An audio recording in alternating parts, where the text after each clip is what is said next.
Hey guys, I'm Greg Hardy and I want to welcome you to my channel. Non-mortgage debt in America is near all-time highs. Today we're going to examine the top 3 wealth killers from 3 down to 1. Some of the stats might surprise you and some may not, but my hope is that you'll learn from this video and be able to apply what I'm about to tell you and put yourself in a better position financially. In this day and age, it really is easy to end up in a sticky situation with debt. We're bombarded with ads telling us to buy now and worry later. And before we know it, we're drowning in debt. But it's not just about feeling overwhelmed by bills. Debt can seriously mess up your financial life in the long run and can turn into a big problem fast. It's like a thief that is stealing your financial security, leaving you stressed and struggling to make ends meet. Understanding the dangers of debt isn't just smart, it's crucial for keeping your financial futures on track and living a life on your terms. One of the main challenges of consumer debt is that it can rob your future self of real wealth because instead of paying yourself, you're giving all your extra money to creditors. So what exactly is consumer debt? Well, consumer debt is defined as personal debts that are owed as a result of purchasing goods that are used for individual or household consumption. So now that we know what consumer debt is, let's get into the top 3 items that rob your wealth. But before we do that, please hit that like button and subscribe to this channel for more content like this. Let's get started. In third place with $1.13 trillion in total debt is credit cards with an average balance of $6,501. Gen Xers' share of the balance is the largest at 33.8%, followed by millennials at 29.4%, and then baby boomers at 26.7%. Meanwhile, the average credit card interest rate is nearly 21%. Credit cards allow borrowers to divide purchases into smaller, more manageable payments. When used responsibly, though, credit cards can be an excellent tool to help establish a credit history. But hear me on this. Credit cards should only be used as a medium of exchange and not as a financial crutch.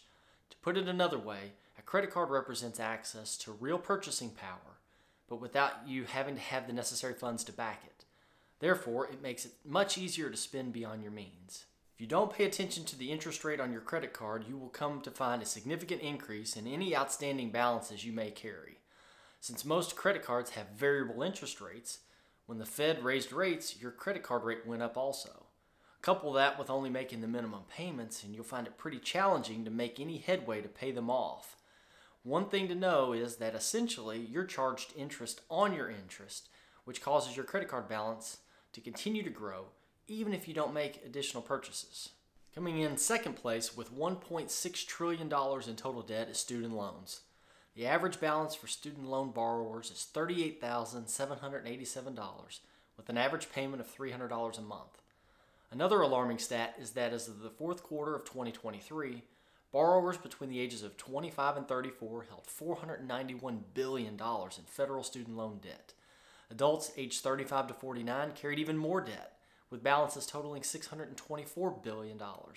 People ages 50 to 61 owe about $278 billion in student loan debt. Another $110 billion is held by those 62 and over. It doesn't matter your age, student loan debt is a major problem. The U.S. Department of Education reports that 43.2 million borrowers had outstanding federal student loans as of the fourth quarter of 2023. While education is often considered an investment in one's future, the burden of student loan debt can be crippling. Many graduates start their careers with substantial student loan balances, limiting their abilities to save, invest, or achieve any of their financial goals. High monthly payments and interest can hinder wealth accumulation and delay major life milestones such as buying a home or saving for retirement. The number 1 item with the most consumer debt is car loans, with $1.61 trillion. According to Experian, an average car loan balance these days is $23,792. Is that a surprise to you? In its quarter 4 2023 State of the Automotive Finance Market, Experian reported that the average monthly payment for new cars is $738, used car payments at $532, and new vehicle lease payments at $606. For those that buy more car than they can actually afford, most of it can be attributed to trying to impress others, with the whole status symbol image and the appearance of success. They might feel pressured to own a certain type of car because a friend or family member has one, while others it might be an emotional purchase or just lack of financial literacy. According to the Federal Reserve, auto loans delinquent for 60 days or more increased again in September 2023 for the 5th month. up 13.3% on the year. Delinquency among subprime borrowers reached a nearly 30-year high in September of 6.1%, the highest rate since 1994. To make matters worse, cars rapidly depreciate in value. The first year is the most significant loss in value to a car's initial value, with most vehicles losing about 20% or more of their original value. The losses mount from there. Cars often shed about 60% of their original purchase price within the first 5 years. Are you at the point in your life where you've decided that you are done with debt and that you just want it out of your life? If you don't already have a budget in place, I would recommend that as a starting point. I have several videos on this channel that discuss budgeting. I'll link one of my most recent ones in the description that I encourage you to watch. Dave Ramsey has the 7 baby steps that my wife and I personally use to become debt-free. Here are the 7 baby steps in order. Baby step 1, save $1,000 for your starter emergency fund. Baby step 2, pay off all debt except the house using the debt snowball.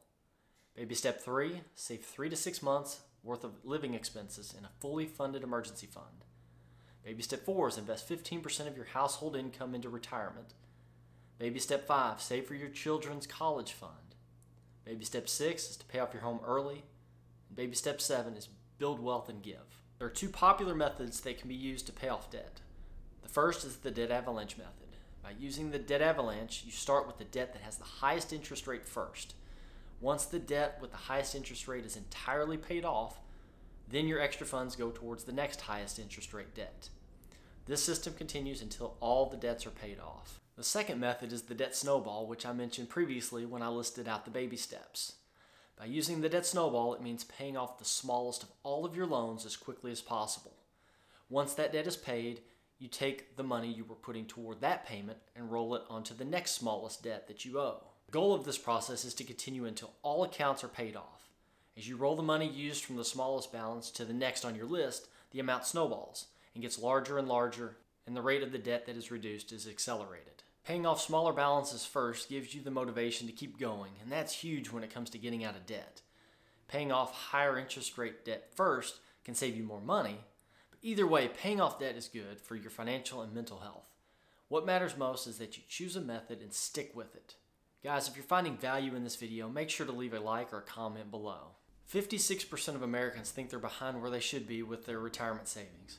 Another statistic shows that 21% of Americans regret not saving for retirement early enough, while 15% of Americans regret taking on too much credit card debt. Don't make these same mistakes.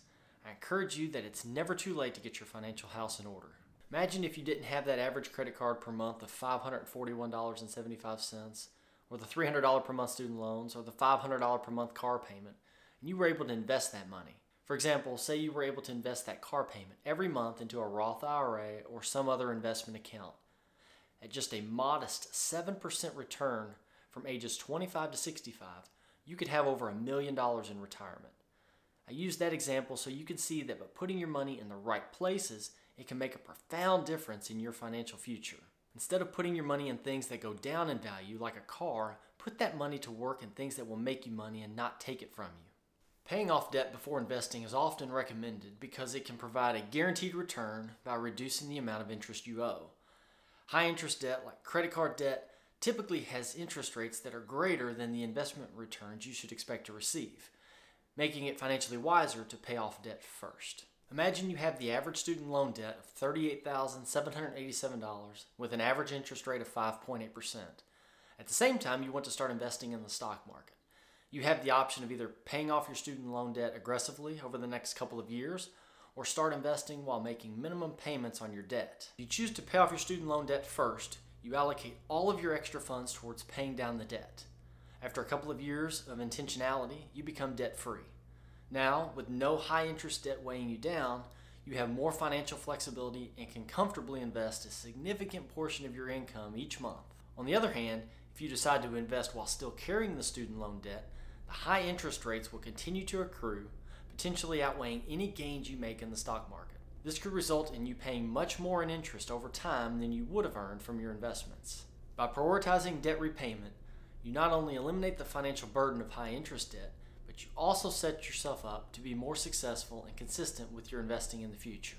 While credit cards, student loans, and car loans can offer temporary financial relief for access to essential goods and services, there long-term impact on wealth accumulation can be detrimental if not managed carefully. By prioritizing debt repayment, budgeting, and financial planning, individuals can mitigate the negative effects of debt and work towards building a solid foundation for long-term financial success. With that said, thank you all so much for watching. I really hope you liked this video and that you got something out of it.